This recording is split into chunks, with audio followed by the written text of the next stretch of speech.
Welcome to English Without Borders. So we are very happy to launch our Thursday series of webinars this week. And today is September 7th.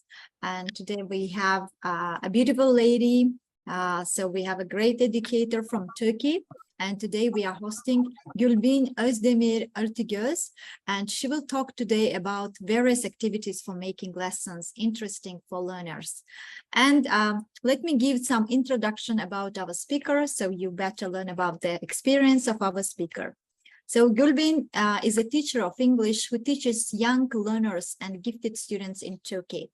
She has been working as an English teacher for 10 years. She is a certified TESOL advanced practitioner and certified Microsoft Innovative Educator. She is currently working on her master's thesis in the field of English language teaching. This year, she has been nominated for the Dedicated Teacher Award from Cambridge University Press. And she has also been awarded as the most inspiring teacher of 2022 in Turkey by INGAED, English Language Education Association. And in addition, she has been awarded as Best Global Educator by the International Internship University in 2022. And furthermore, she was selected as Teacher of the Week by Teach 2030 platform, sponsored by Commonwealth Education Trust in July 2022. Selected as TED Teacher of the Month within the Transatlantic Educators Program sponsored by the University of Illinois at Urbana campaign in October 2022. So I guess 2022 was the most successful year for Gulbin. And today we are so excited to host our speaker from Turkey. And of course, we welcome our participants to become active participant of this webinar, and all those who are joining this webinar through Zoom platform or Facebook. So you can use the chat box and comment box for leaving your questions. So we will make sure to forward them to our speaker today after the presentation. And people will be joining, so please hurry up. And now I'm very happy to give the floor to our Gulbin. Gulbin, over to you. Thank you so much.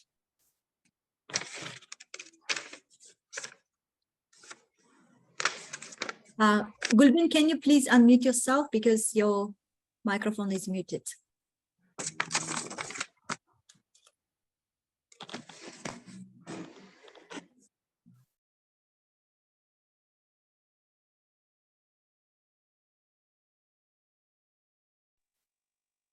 I think it's okay right now. Yeah, it's okay. Now we can hear you. Yeah, okay. Sorry about that. This is because of my computer. I told you about the sound system. There's a problem. So it's such an honor to be with you today. Thank you so much.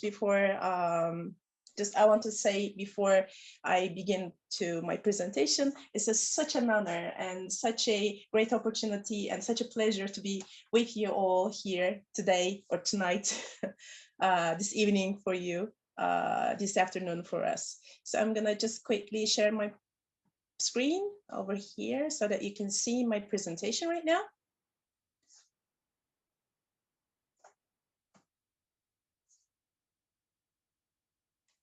So, is it okay? Yes, we can see. Thank you. All right, cool. I think it must be okay right now. So I'm gonna just, all right. So the title of my presentation is Various Activities for Making the Lessons Interesting for Learners. And I'm gonna just quickly introduce myself to you.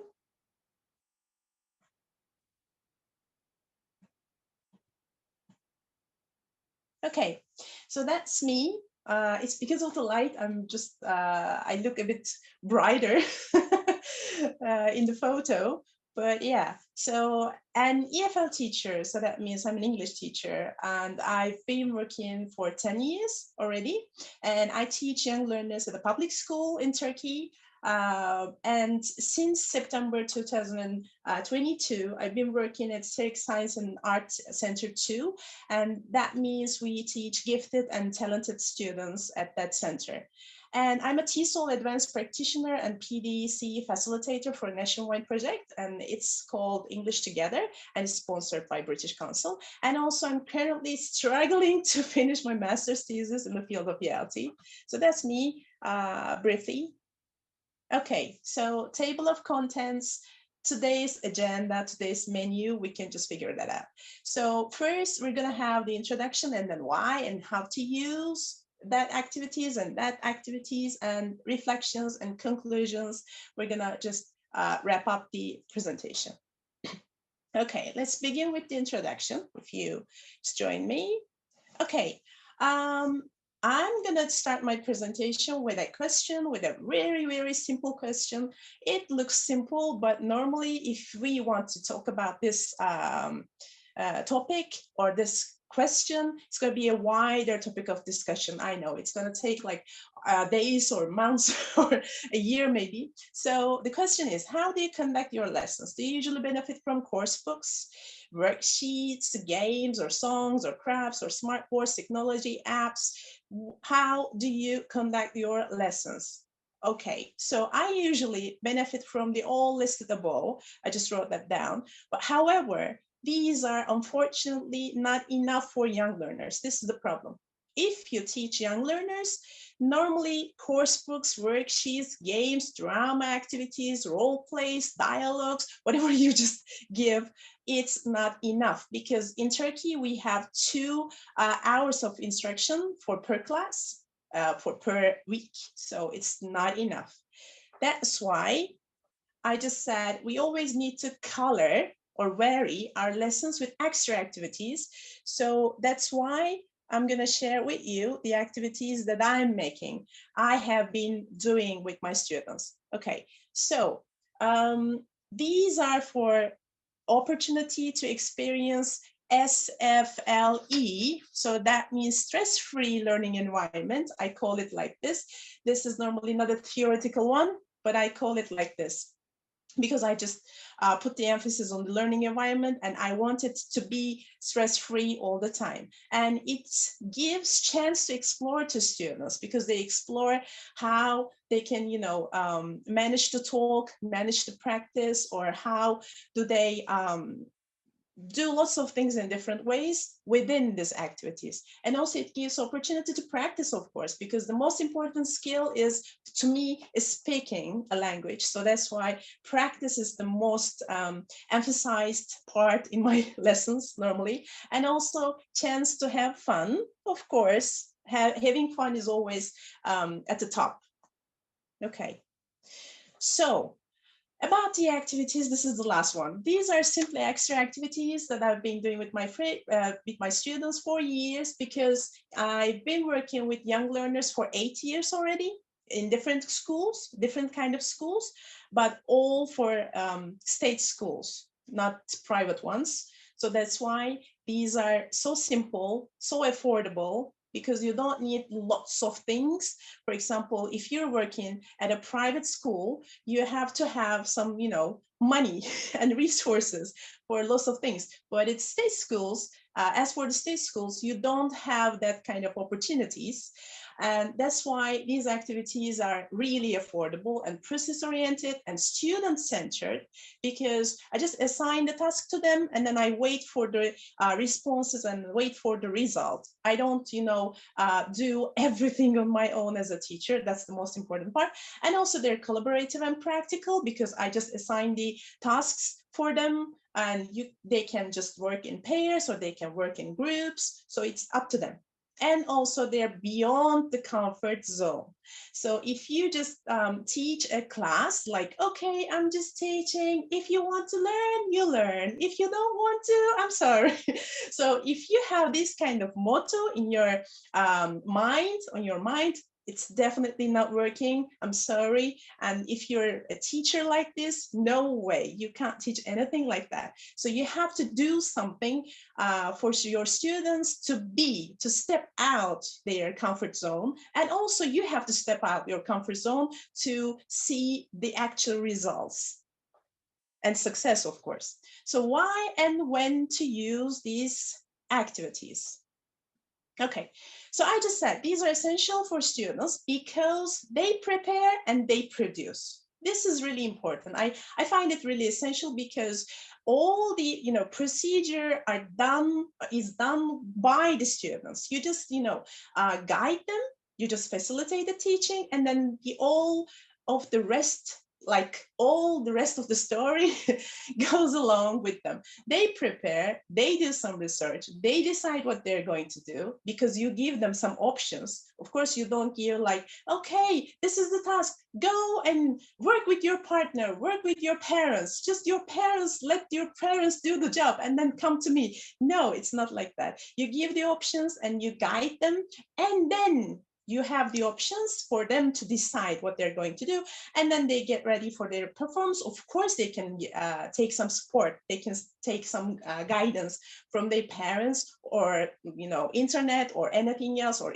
apps. It doesn't really matter, but they are going to do what they're going to do. And then they produced. Of course, the students have a poster or piece of paper or presentation. They can have whatever they like, even a computer game, anything they like. But most importantly, at the end of their task, they speak. That's the most important part. Okay, why to use these activities? This is the theoretical part. For example, we have positive learning atmosphere. This is the most essential part for me, because if a student feels himself or herself in a very stressful environment, or if he or she doesn't feel safe in the learning environment, in the class, we don't know about the reasons. The reason could be anything, but we have to decrease that factors that affect their being unsafe about the learning environment or learning atmosphere. So these activities will be fun and stress-free to arouse curiosity and interest for them, because it's not like, okay, you have class, but it's not like class, it's like a drama class, or it's like I don't know, it's a part of project. So they come to class to show something, to learn something, to explore something. Then they feel themselves like in the kindergarten. Because young learners love their memories in kindergarten, because in kindergarten they act and they just they have hands-on activities, they do crafts, they do something, and that's the most important part. You can't simply go to the board and you just write something and then, okay, just copy to your notebooks, it's all. No way, you can't teach anything like this. So that's why your activities should be fun and stress-free, and then you'll see the results. And active participation is really important, because with these activities, the student will be engaged in learning and involved. This is really important because, of course, they participate in your classes or in your teaching, but not like, how do we say in Turkish? Not like with their souls, maybe. It's like active participation is really, you can see the results immediately as you observe their faces and they're acting out. For example, if they smile, if they, do something with their hands, if they dance, or if they, if they do something loving in the class. So you should see their faces, and also you can see their mimics and gestures. This is really important. And also authenticity and practice. These activities will also promote more and more and more practice in a meaningful context. For example, you just have course book and you just have the role play activities and dialogues and you just let them read aloud. This is not practice. because they have, some kind of dialogues which are really not meaningful. Okay, mommy, I'm going outside. Take your clothes, take your umbrella. No way. You should find something for them to find that dialogue interesting and meaningful to them.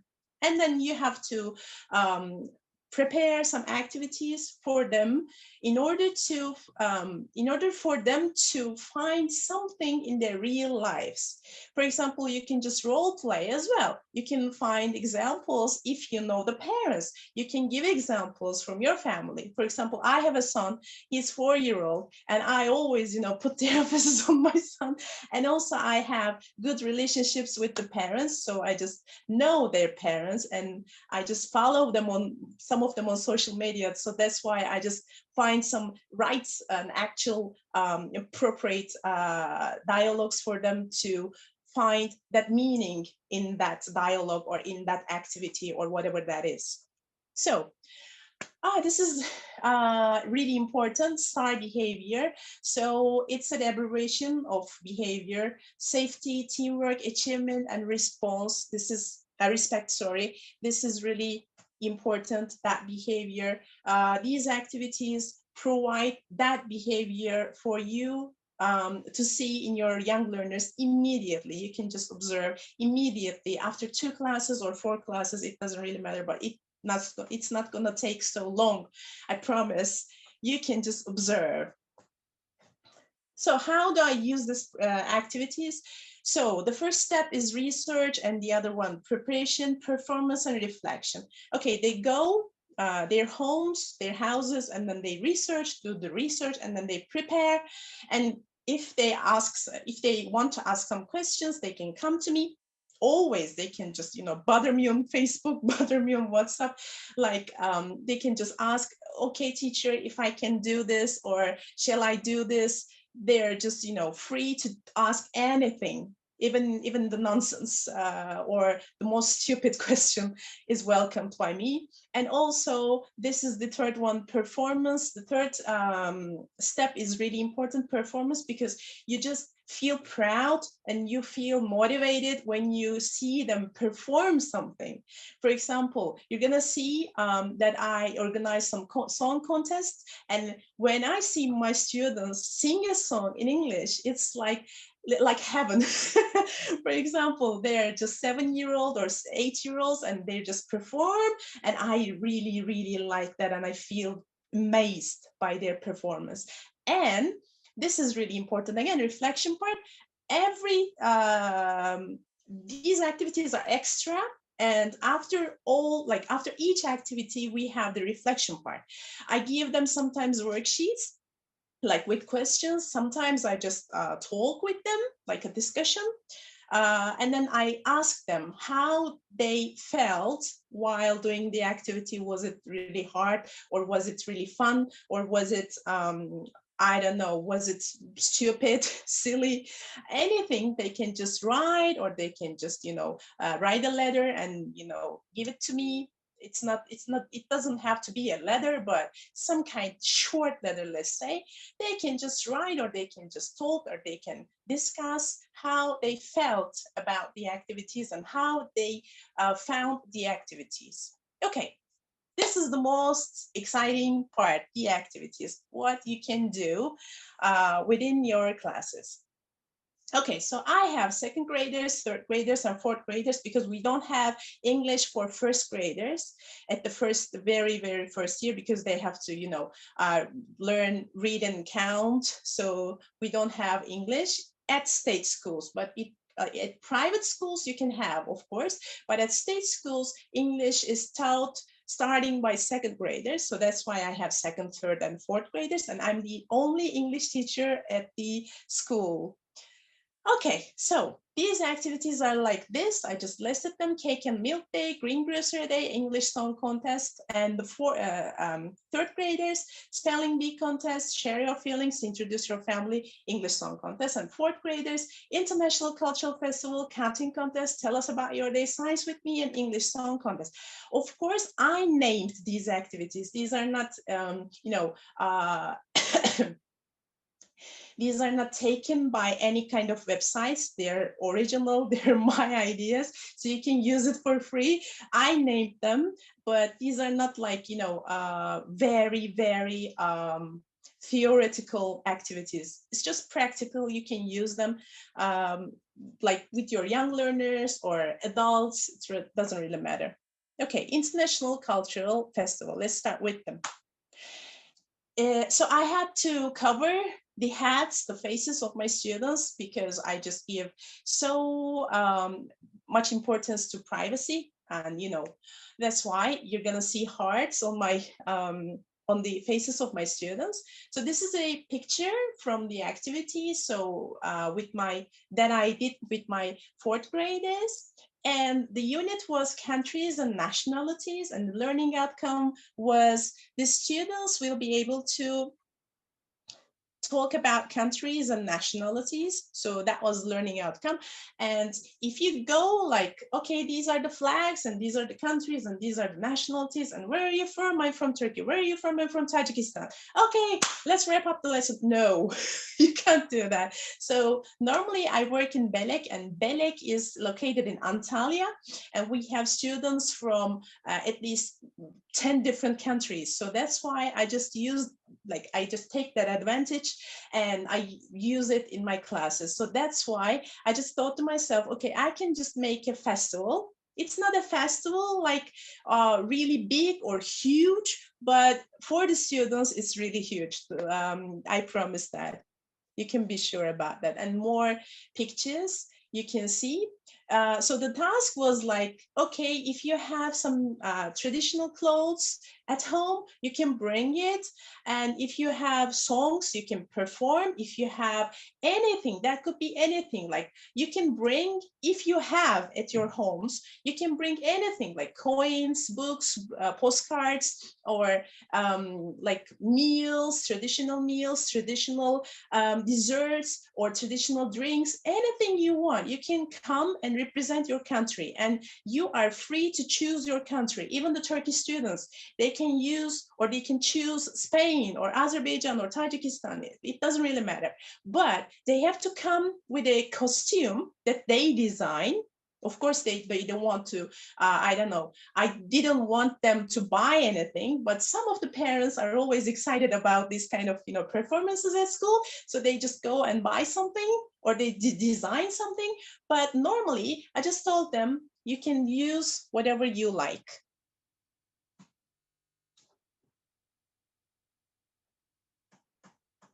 Okay, I think there's a problem with my computer or internet connection.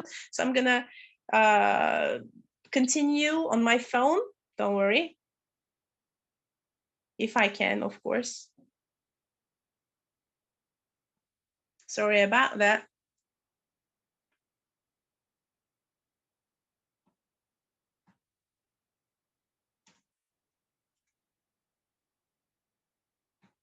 Yeah, sometimes technical issues are beyond our control, so it's okay. Gulbin, you can continue. Yeah, I think it's okay right now. Sorry about that. I'm terribly sorry about that. Sometimes it happens. I'm terribly sorry about that. I apologize. I'm so sorry about that. Okay. So, all right. I think you can see my screen right now, right? Yes, we can see that. Okay. So sorry. I'm so excited. That's why even my internet connection doesn't say that. Okay, you don't need to be so excited about that. Oh, my internet connection sucks today. I'm sorry. So Cake and Milk Day. Let's move on with this. Cake and Milk Day, which is an activity which I have been doing with my second graders. So the unit is words. Normally, we just talk about words that are really resembling each other, that are similar in Turkish and English, like internet and cake and also zebra, because in Turkish it's zebra, but in English it's zebra. And normally every time I encounter like some difficulties in pronunciation. And that's why I came up with the idea Cake and Milk Day, because normally they just say jake in Turkish and they don't say cake. So that's why I just came up with this idea, and I just organized a Cake and Milk Day so that they can use cake. For example, in this activity, they have to come and they have to want they need to want their cakes, like I want cake, I want milk.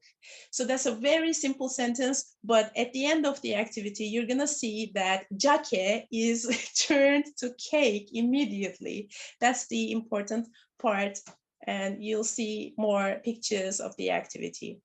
It's just about the cake part because of the pronunciation I did, and I've been doing this activity because they bring their cakes, they bring their milk, and then we just gather them all on a table, and then they have to come and they have to speak in order to take their cake and in order to take their milk. So that's why.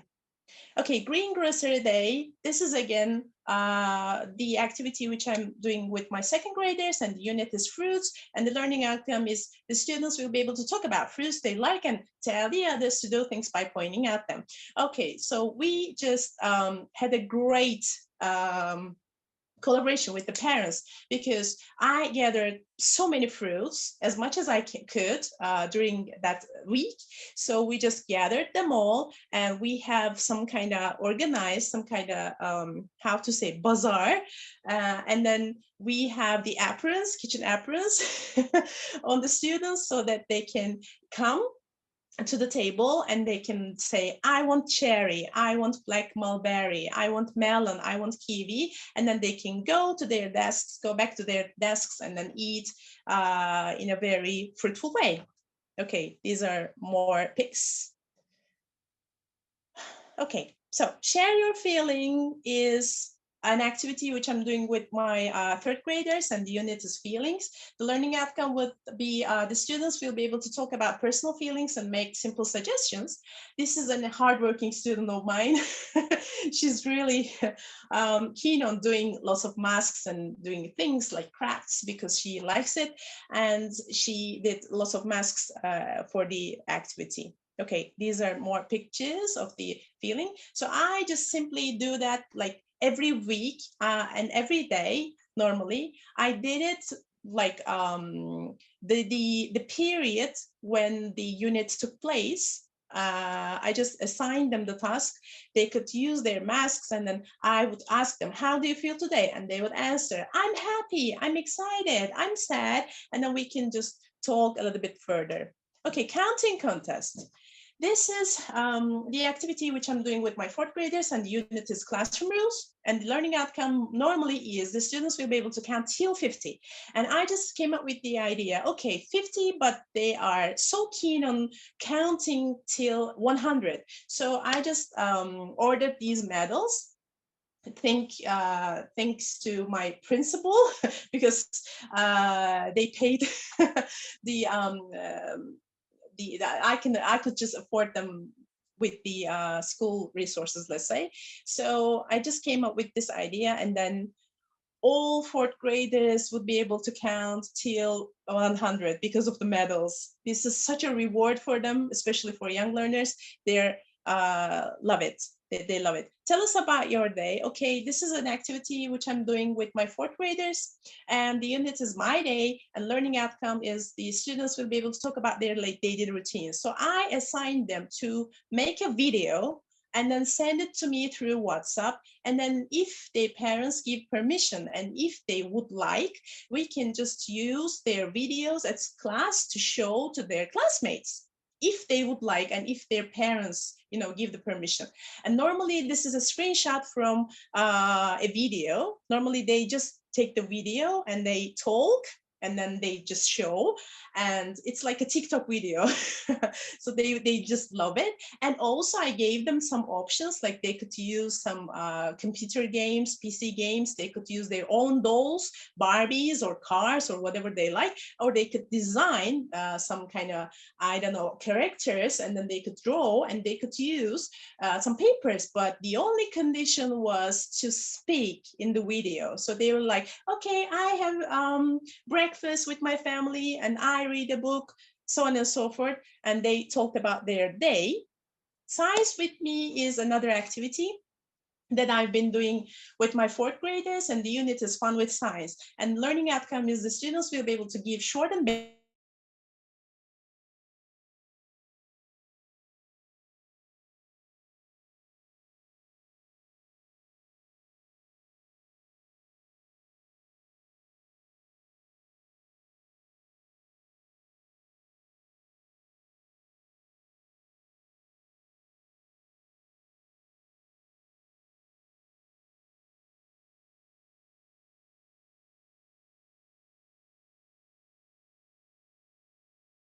learning outcome is normally the students will be able to spell their names.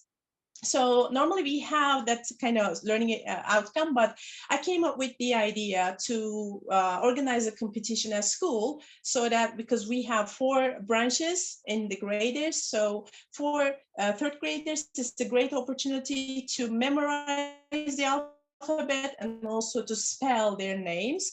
And normally we have 10 different words, and I have the jury here. And so all they have to do is to correctly pronounce the words in a short time, and then we just, decide the winner. Okay, introduce your family. This is an activity with my that I've been doing with my third graders. It's from the unit My Family, and learning outcome is the students will be able to introduce their families in a simple way. And you see my students again, they have their family picture. And of course, yeah, this is a special and sensitive topic normally. And if they want to show their pictures, of course they can. If they have, the permission of their parents, of course they can bring a photo. They can, bring the actual family member to the school if they want. So they have the options. And if they have, for example, separations or loss in their parents or in their family, they're not, they don't need to do this assignment. If they have lost, for example, if they lost their parents, one of their parents, or if they lost someone very important in their family, they don't need to do this assignment. This is really sensitive for me. That's why these are my students who are very keen on doing this activity. Okay, English Song Contest. This is the most important one for me because I love it. This is really extra activity, so we don't have in the curriculum, just to polish their self-esteem and speaking skills. So you see the jury, these are class teachers, and 2 of them know English and Russian, so that's why they just there. And also our counselor, school counselor, is there to evaluate their skills and their self-esteem and their facial expressions and just mimics. Reflections and closure. So you're going to see, I told you before about the reflection part. So you're going to see 2 of my students wrote some kind of really nice things. So Arnika wrote, I'm really excited because this is my first time. It was for the Activity International Cultural Festival. So they just wrote, I like it. And the foods are really delicious because I like the foods. That's good. And teacher, thank you for this program, she said. And the other one said, I'm really happy, I'm really excited, and the foods are really exciting. And she said each of the students had full plate of the very delicious food, and it was quite good. And she said this was the most beautiful festival ever in my life. She wrote that, and that melted my heart. Okay, so evaluation of speaking skills and active participation. So when I first came to this school, the speaking skills and the how we would say, like, participation was like 20, kind of something like that is really, really, really low portion. And then after these activities, after I started making and organizing these kind of activities, I just saw that, the number and also the ratio gradually increased. And this is really important, and this is really awesome to me. Okay, achievements. As for the achievements, that's really interesting because for the 6th International Congress of Eurasian Social Sciences, I just put International Cultural Festival, and I represented our school with that activity, and it was accepted for best practices in education. It was in 2022. And also tell us about your day. I told you about the videos. I just couldn't show the videos, but the videos were just shown to the audience at the 6th International Symposium on Education and Values, and that was again for the accepted for the best practices in education in October in 2022. And thank you. Okay, if you have any questions, you can just ask. You're very welcome to ask questions and to make your comments, to reflect your ideas and opinions. You can make your comments. I would appreciate that. And for the internet connection, I'm really sorry, and I'm a bit sick today. I'm really sorry for that, but I just welcome you, and I'm really happy to be with you. It's such a pleasure today to be with you. Thank you for coming. So yeah, I think it's just this for me. I'm here for your questions and comments and remarks if you want to. Yeah, thank you so much, Gulbin. It was very exciting. And of course, we welcome questions from our participants. So just a quick question for you. So what grades do you teach? Second, third, and fourth graders. Mm-hmm.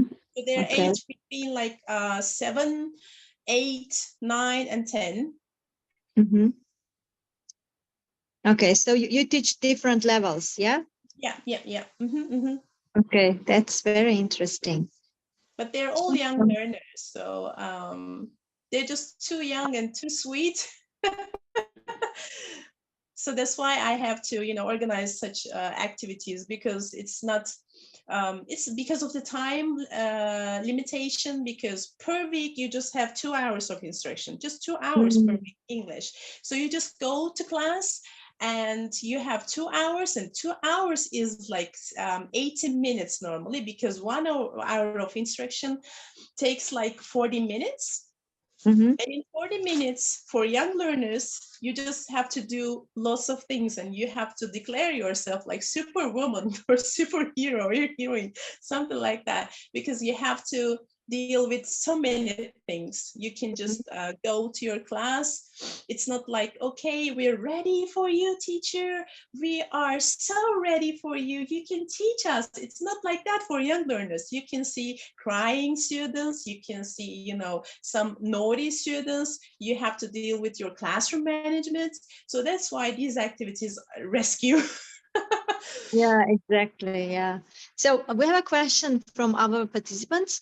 Zebo is asking, how many students do you have in your class? Just to add to her question, do you teach multi-level classes, or you teach the same level classes?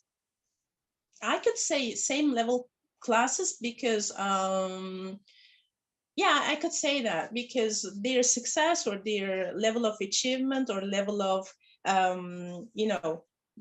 gaining the knowledge or gaining the information doesn't really change. Mm-hmm. I mean, I don't have super duper classes and very, very poor, very, very big classes. No way. They're average. I don't know about the other, I should say other branches, because the class teachers can say, okay, this is the, best class ever, but I wouldn't say so, because I'm the English teacher and I am responsible for their English level. But I don't know about their maths or their they don't see history, but social sciences or PE level, I don't know. But normally they're average, same level, I could say. Yeah. Okay. Yeah, How that's many, great. And how big is your class? How many students do you have? how many students? Like it really depends because, for example, the fourth graders are always most crowded, 35, 36 sometimes, but second graders and third graders are normally average like 20, 21, like that. Wow. Yeah, that's interesting. Thank you, Gulbin. And we have more questions. Parvina is asking, which of these activities can be used for young adults?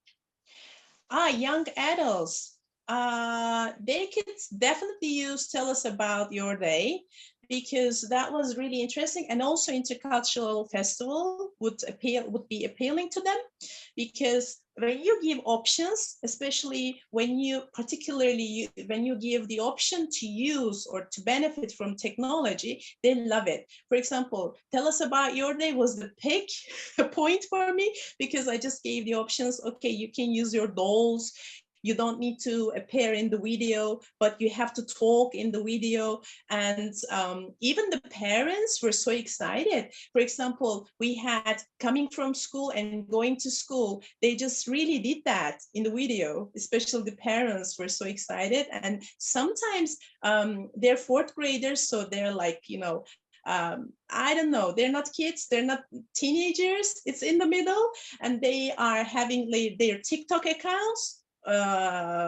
Yes, very young, I don't know, I know, but sometimes they call themselves YouTuber even, so they just enjoy doing that. For example, I just said them, you can use PC games or anything you like, online characters, and they just Googled and they have millions of things, different things, and they were really excited and they were really actively participated, and it was such a cool experience for me because when you see such creative performances, you just say that, okay, I did the good thing. Okay, that's nice, because if there is creativity, there is learning. I just say that because that's the most important signal or symbol of learning for me, because if you take something seriously or if you love something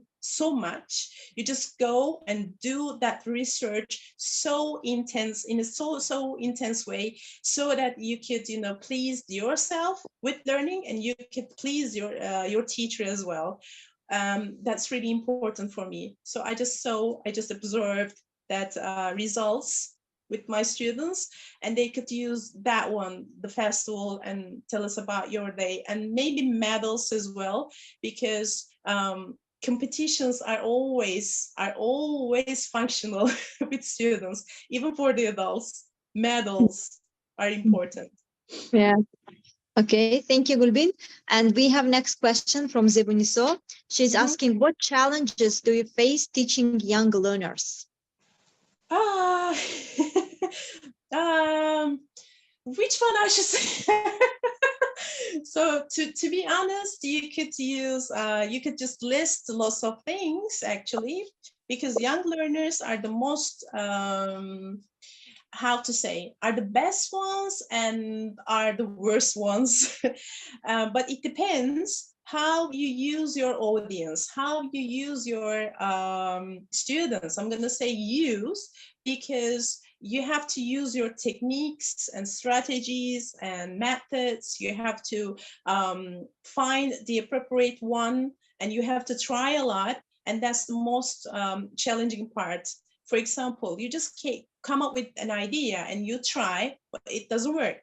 And then you have to try again, because young learners are really interesting. Sometimes you just say, okay, this song is really wonderful for my students. I should go and try and let them watch. And then you go class and let them watch, and then nothing. They just say, teacher, we're not babies. Then you have to adapt your teaching according to their interests, according to their needs, and you have to know your students really well. For example, my learners are normally like they are, how to say, they're not arrogant, but they are so, I don't know, they know everything because of their parents. And I just normally I collaborate with parents. And and also the second one would be the to be understood. This is really challenging, because young learners, you know, the attention span and their level of memorization, or how to say, the duration of their memorization. I couldn't put it into right words, but you just get me in the true way, correct way, I guess. So they can't memorize, or they can't save what you have told them in a longer period of time. So that's why you have to repeat them all the time. It's not about your teaching, it's about the assignments, it's about the tasks, it's about something you wanted them to do. Then you just say, okay, how many times should I say, how many times should I, you know, tell it to you? You just find yourself going mad and mad and mad. But you have to collaborate with parents. So normally I use WhatsApp groups for them, and I prepare worksheets for the parents too. For example, if I give them something, it could be a worksheet, it could be a homework, it could be something really simple. I just include the parents as well. I wrote, like I just write to them, I text them, or I call them. I just say, okay, if you have any questions, don't hesitate, please don't hesitate to ask me, because it's really important for your child. Because your kid has to do really, I don't know, it's really busy at school for them. If you just take into consideration the situation at school from their eyes, the kids, they have to deal with so many branches, like, you know, social sciences and science and English and Turkish, and so many books and so many notebooks. They have to do everything. In the past we had to do the same, even the, you know, the heavier tasks, I know. But maybe we were not like this. It's about our way of I don't know, getting used to those habits, or teaching of our teachers. But you normally have to collaborate parents, or include parents, and you have to take notes, and you have to provide pictures. And then after that you see and you observe, sorry, that you are understood. This is the second challenging part, because you just say, it's like did it, did it, did it, did it, did it for your kids. It's not all the time like this. Of course they understand you, of course they're really smart, of course they're really, I don't know, they're attentive, and they're participating, they're, you know, they just hear you, they understand you, but not always. You have to take that into consideration. So that's why I always include parents as well. Yeah. Thank you so much. So Gulbin, next question comes from Hayrini. So she's asking, how do you usually involve shy students? And particularly, like, if you have them in your class, how do you involve them? Actually, I have shy students and I know them, but it's a very, very good question, and also it's really challenging even to answer now. And I don't even talk about the, you know, strategies that I have to do within the classroom for dealing with those shy students. Normally, I could say I have my own strategy. I don't know, is it, you know, I don't know, it's if it is really cool to do, or if really, you know, the most practical way in the world. I don't premise that, and I don't claim that, but normally that's my strategy. I just do some extra things with them during the breaks, especially with those shy students. We have a system, I don't know if you have in Tajikistan or the other countries, I don't know, but in Turkey we have some kind of guarding system. You have to guard your students, like not your students, but whole classes at school, whole students at school during the breaks.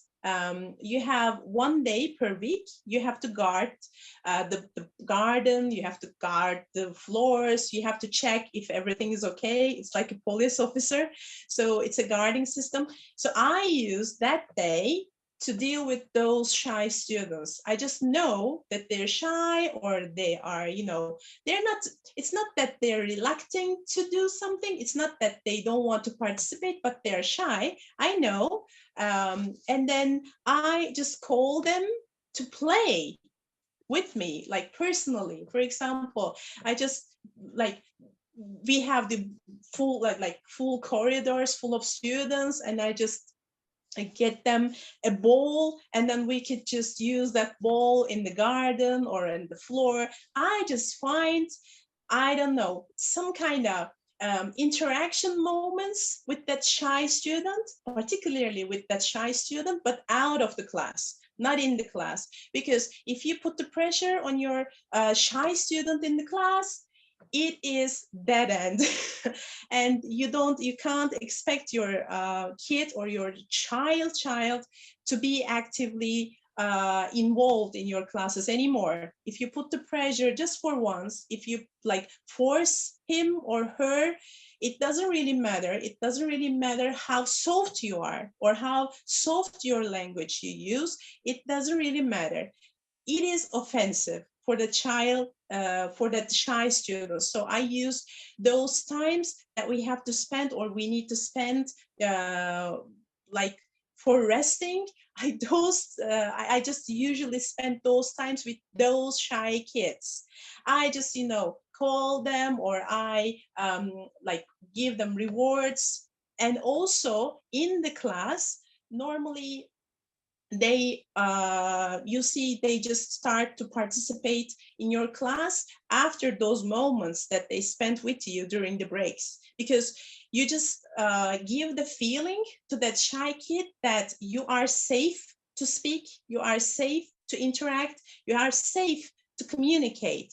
And then you observe the results day by day. It's not like puff, you do not do any magic in the classroom, but then gradually I just give those most important rewards to those shy kids. But after those moments, if she or he steps, and then I just do that. And my internet connection is really nice today. I'm sorry. I'm terribly sorry about that. I don't know why that happens, but yeah. It's okay. It's okay. I'm just here to answer your questions. I'm still here on my phone. I'm still here. Don't worry. But I'm No coming. worries. It's okay. It's okay. It happens also with us, so don't worry about that. So, even Okay. if we were in a digital I'm here world, again. sometimes technology is, it's unpredictable.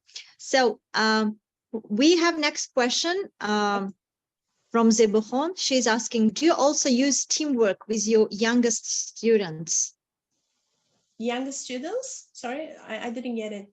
Yes, with your youngest students. Can you just say it again? Can you repeat the question again? I'm sorry. I couldn't concentrate. Do you also use teamwork with your youngest students? Youngest students. Young learners. I have to what? I'm sorry, I feel like stupid right now. So you mentioned you have Zoro, can you yes. You mentioned that you have young learners, right? Yes. So and you mentioned that you use different work, and do you use teamwork with them? Teamwork. Now I get it. Oh, I'm sorry. I feel really stupid right now. I'm sorry. Okay. I'm sorry.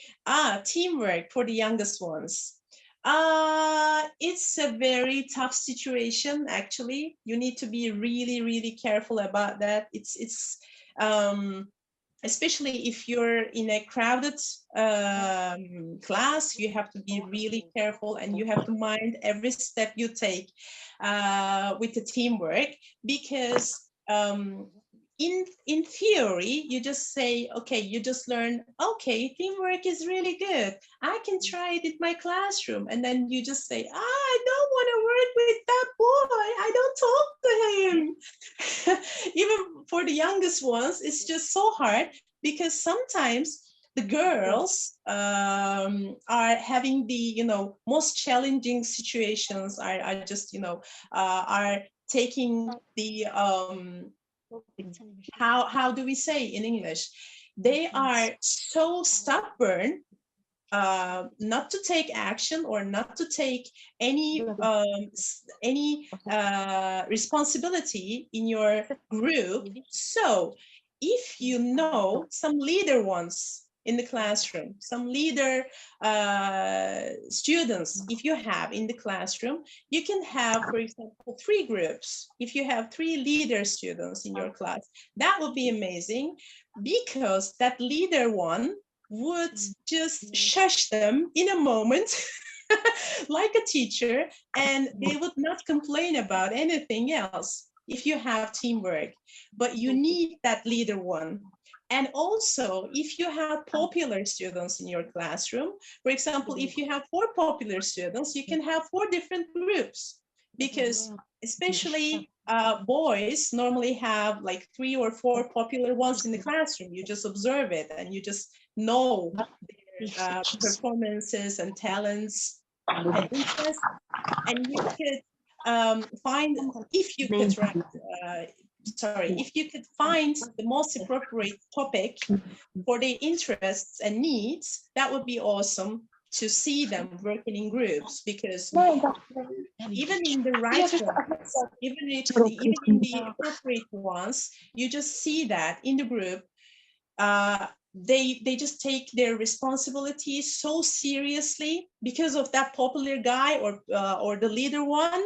You just see that, wow, that's such a stunning one, such a great one, such a wonderful one. How did I do this? Wow, I should try this again. But it's about those kids. Without those kids, that would be so noisy, that would be a chaos, because they like to complain about anything, even the smallest things. I just can guarantee you, even the smallest things. For example, I don't talk to her because she just bite my pencil the other day. So, and you know those kind of situations in your classes. You already know. You need to treat that students really in a particular special way. You can't do that. You can't do that randomly. No way. You can't do that. But this is my point of view. This is my strategy. So if there is another way, I would appreciate. Yeah. Yeah, thank you. Like, we really appreciate, because you have your own experience and you know from your own experience what works better for your context. And that's very interesting. I guess we have the last question. So we still have time. Yes. So how do you encourage your kids to speak English at the lesson and not to use mother tongue? Okay, that's another interesting topic. Normally, I use mother tongue in my classes, I should say, and I should admit it, because it's impossible for my context, for my situation, just to proceed in your classes, I'm sorry, with English. I tried that. I tried with the, older ones. I used to teach at a middle school. Although in the village, I just started teaching in English immediately. I just, used lots of things, visuals and listening materials and technology, so on and so forth. I did everything. I can promise I did everything, but it didn't work, because it has to be something something like this. Okay, I'm going to give you an example. If your teacher speaks Turkish out of the class, how or why would you speak to her in English? Why? Why would that be so appropriate, or why would you need it? You could just code switch between language, and you can just speak your mother tongue. You can use Turkish in order to communicate with your teacher, or in order to communicate with your like classmates. So there's no need for them.